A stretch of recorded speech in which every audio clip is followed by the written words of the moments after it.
Alright guys, welcome back to Valorant News. Huge day in the Valorant world today. Some big updates on the Sentinel side with SicK potentially out of their team and even off the substitute bench for some very unfortunate reasons we shall see. But Marved potentially back to Sentinels, and also Cloud9, another change. Vanity is being dropped from the team as well, it seems, in addition to Ye, despite the team not wanting Vanity to go. Very much intrigued to your thoughts in the comments below. Hit the like button if you enjoy. Subscribe if you're new as always. Firstly, from Durka and the Fnatic guys, their trophy was broken on the way back from the event. This is crazy stuff. I know that airport security and stuff do not handle luggage in a particularly good fashion at all, and the trophy must have been, I mean, I don't know, maybe they just completely dropped it and smashed the thing out to pieces, or the trophy wasn't built as well as maybe it could have been. But yeah, I wonder if Riot will be able to replace this or get it fixed, or what the case might be, because they even spoke here, Chronicle, to British Airways, because he believes that they were, you know, chucking the cases around as they love to do on these airlines, and obviously broke their trophy here. So kind of incredible stuff.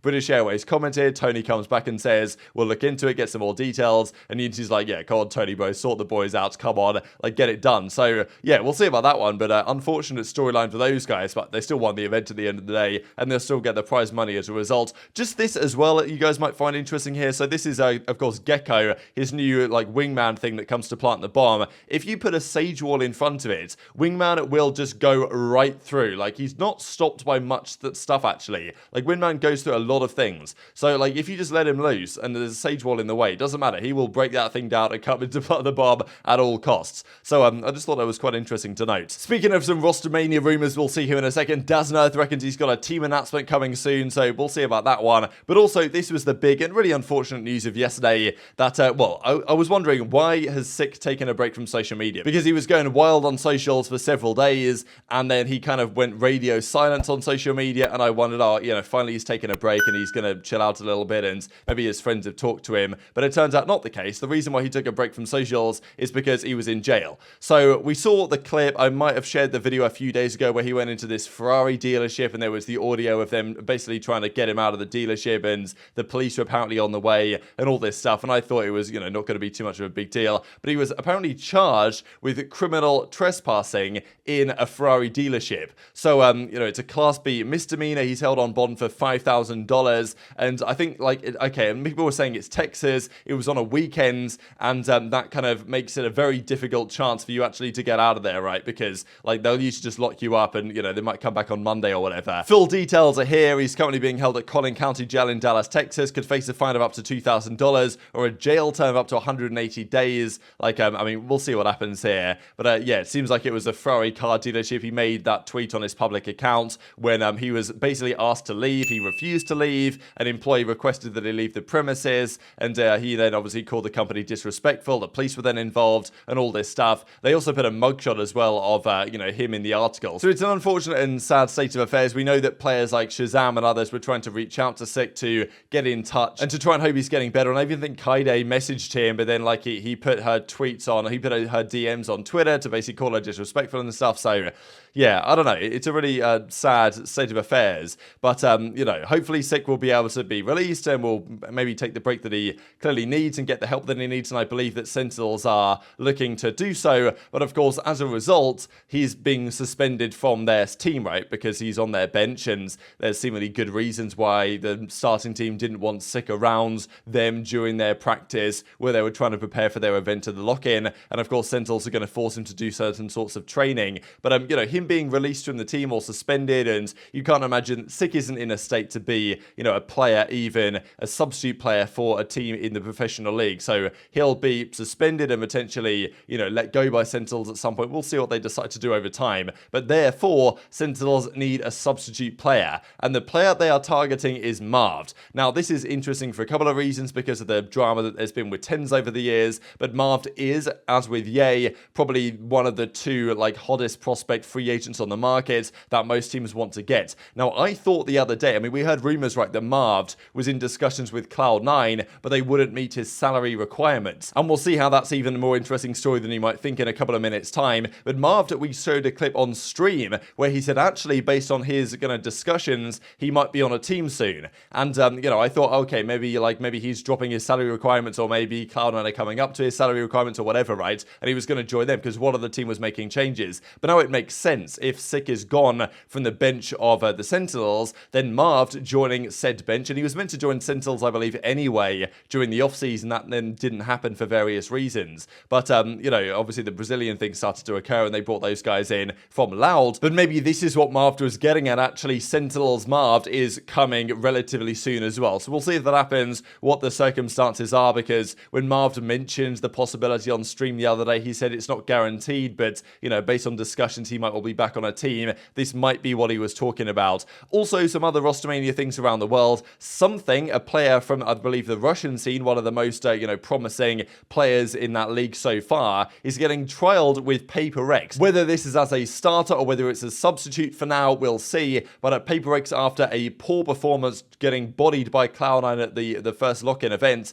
are considering changes and are trialing potential replacements. There's also, finally, cNed, who is going back to crew. I always found it very strange how cNed, a player that was very highly regarded on crew last year, joined cNed to just sit on their bench and not play a single match. Now he's going back to crew, it seems, after their poor performance at the lock-in event. So that's another update. But speaking of rostermania, this to me is the big one, and that is Cloud9 making another change. zyppan kind of tweets this out last night, feeling, you know, pretty sad about the situation. And then Vanity does the whole Fast and Furious, you know, going different paths route. So Vanity is gone. He's leaving Cloud9. Now, why is the big question to me? Because we saw what MCE, the coach, said in the video where they dropped Yay, and he said, yes, based on role difficulties, we're dropping Yay, and therefore we might drop other players in the future. We even heard at the time that Vanity was the most likely to be parting ways, and he will not be part of their active roster going forwards, according to Purist. George Geddes then goes on to confirm the same thing. So they have 2 spots to fill, Cloud9. It's actually a disaster, and it's massively falling apart over there. Like, their IGL is gone. They have no IGL, and they have no star player in Yay very shortly after the start of the season. It's a complete shambles, and someone messed up big time. There's no doubt on the organizational side.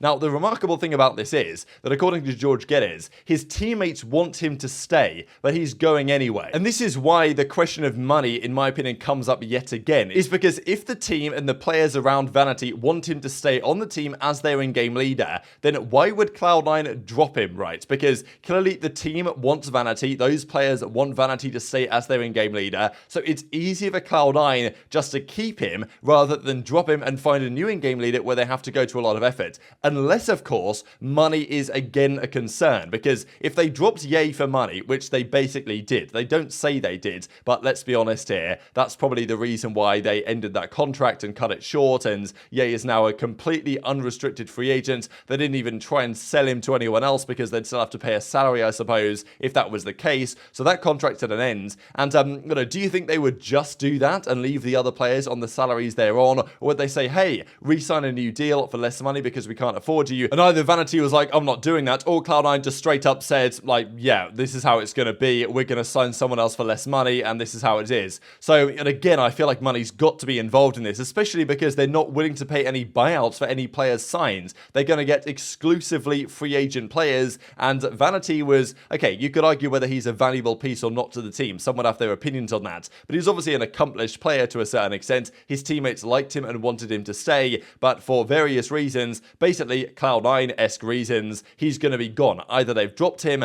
but again, the story to me comes back to money. So what next for Vanity? Big questions there, whether there's any possibilities in tier 2 or whether Vanity to get back in a tier 1 team, I'm not really sure, but tricky situation for all, especially because they're not signing any players via a buyout, and therefore Sonic's IGL Rooney is now practicing with the team, and I think we saw a screenshot of this last night, and it wasn't going particularly well. Now, we saw Ye, of course, say if I speak him in big trouble, down the line he might well do. I think Ye said in his initial tweet that down the line he'll make a video, he'll make some explanation as to what is happening there. I imagine that he might well wait until all this drama is dealt with, until he does go public with that stuff. And even as Zom says, and I think for good reason, damn, their slot could have gone to a more deserving team like Untamable Beast. Everyone was roasting Evil Geniuses, and for good reason, for getting a franchise spot. And you would have thought that when Riot did their analysis on what teams should get a spot, they might have spotted that Cloud9 were running into some difficulties, but seemingly not. And shortly after the start of the franchise league, Cloud9 are in complete shambles, right? And they've only got, I mean, I feel bad for Zelsis because I believe he was choosing between Sentinels and Cloud9. He chose Cloud9,